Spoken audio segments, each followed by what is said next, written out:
Hey, what's going on, everybody? I want to take a moment and give some content to single people. Oftentimes, churches talk to married people, talk to people with families and kids, but a lot of folks out there are single. They're either in between relationships or they've just come out of one or maybe about to go into one, but right now you're unattached.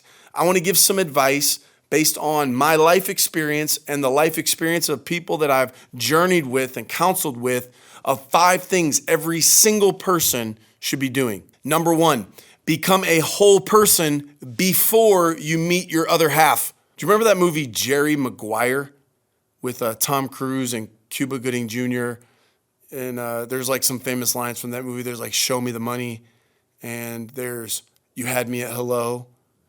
But then there's that other line and it's, you complete me. All right. I think that's a terrible way to think. You're not looking for someone to complete you. If you show up as a fraction of a person, as part of a person, looking for someone else to complete you, often that is a recipe for disaster. You want to become a whole person yourself before you join yourself or tether yourself to another human being. How would I do that? Well, Luke 10:27 is known as the Great Commandment.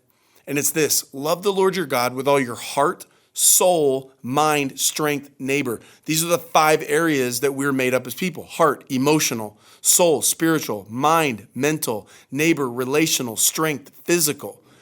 And in all of those areas, we should be asking ourselves, where do I need to heal and where do I need to grow?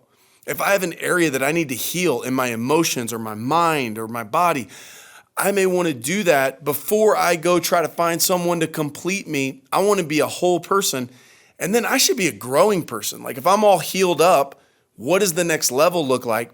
And when you find yourself in those 5 areas, both healed and getting stronger, now you're in a position to come from a place of health and wholeness. You're going to be a lot better partner, and frankly, you're going to be a lot more perceptive as to the right kind of person to join yourself to. So I would encourage you, before you go try to find your better half or your other half or whatever, make sure you're a whole person first. Number 2, grow in self-awareness. It's going to be really hard to know the type of person you would be compatible with or the type of person that you're looking for if you don't know who you are. What we want to focus on is being self-aware without being self-absorbed. I geek out over personality typologies, things like Enneagram and DISC and Myers-Briggs, because I think there's a lot of value in it. Number 1, it helps you understand yourself. Like, man, here's where my motivations come from. Here's where my liabilities are. This is where I'm susceptible or prone to being out of balance or being unhealthy. And it also helps me understand where other people are coming from. And I think when you go through that process of going, man, why do I react the way I do? Why do I handle conflict the way I do? Where do these motivations and these fears and where does a lot of this happen? You do some of that soul searching and you dig deep, maybe with a counselor or a trusted friend, maybe with your Bible open and times of prayer. Lord, help me to see, right? David said, search me, O Lord, and know my heart. Put me on trial and know my thoughts. He was fighting for self-awareness so that he could ultimately be better for himself and better for other people. So maybe you step back and you look at your relationship history and you go, man, I've had a lot of relationships that have fallen into certain patterns. Maybe you keep picking the wrong person. Maybe you have fears that are really starting to cripple you. Maybe you're still working through some things from your childhood or the family of origin that you grew up in. I would say do that digging. Do it while you're single. And the more that you start to get clarity and freedom in those areas, all of a sudden that will really set you up for success if you end up in a relationship. Number 3, flexibility increases compatibility. Let's be honest. As we get older, the longer we're single, sometimes we get set in our ways. We get used to being alone, having things our way. And the more inflexible I become, now the pool of people who kind of fit into my world or my preferences or, don't ruffle my feathers, that pool gets smaller and smaller. And it becomes more difficult to find a life companion if that's something you wish to do. Let's think about this. What are the areas that I should be flexible? What are the areas I shouldn't be flexible? Well, think about the difference between principles and preferences. When it comes to principles, things like values, things that are really, really important, we don't want to be flexible on that. Man, this is, my moral compass. These are my core values of my life. These are the things that really matter to me. I've built my life on these things. I think you should be dogmatic about those things. You should cling to them. But when it comes to preferences, whether somebody chews with their mouth open, are they a little bit messy?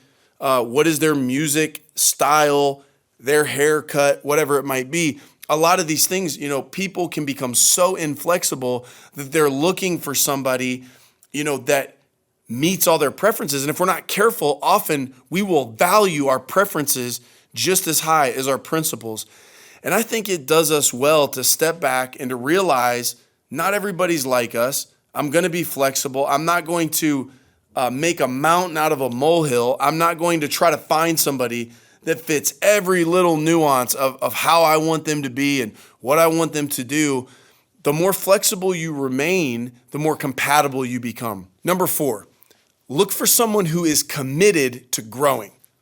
One of the things that attracted me to my wife, Shaylin, is that when I met her, she was talking about her dreams, and she was talking about the areas where she was developing and growing, and it was in all the areas of her life. And then I watched her life. I didn't want to just hear her talk. I wanted to watch how she put that into practice.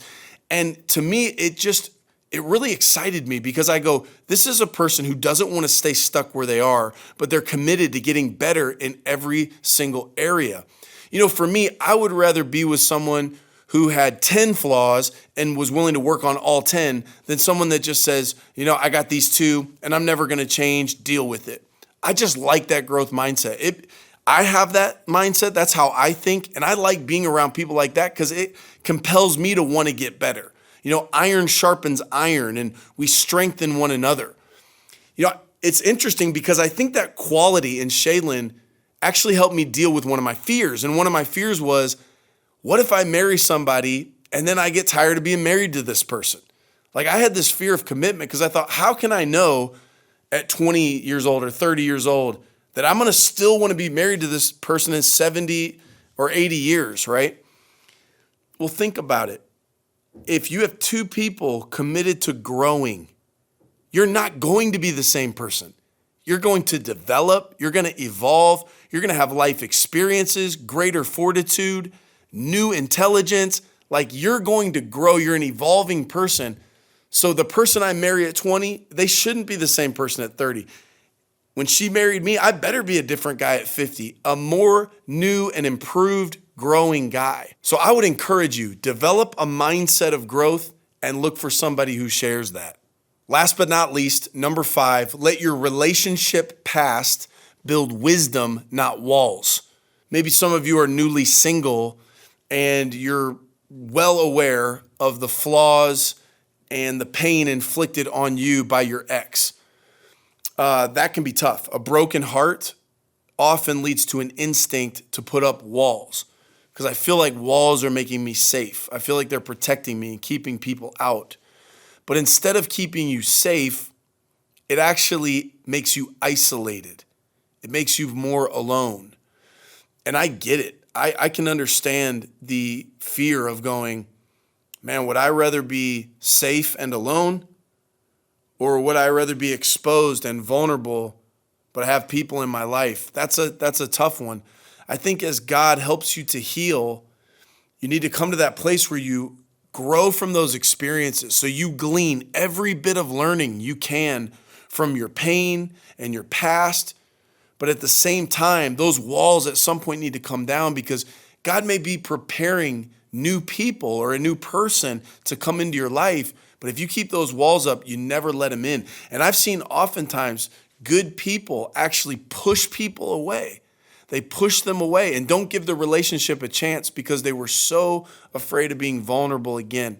Listen, go through the hard work of diving into the past, digging into what happened, learn everything you can learn about what you missed and what you could have done better and what red flags did you ignore and all of that. Learn everything that you can learn. But as God helps you to heal, take those walls down and replace those walls with wisdom. All right, I hope that was helpful. I want to encourage you, if you're single, there are a lot worse things than being single, like being with the wrong person. I would encourage you during this time, allow God to do the work in your life to help you to become the right person so that he can bring the right person to you. God bless.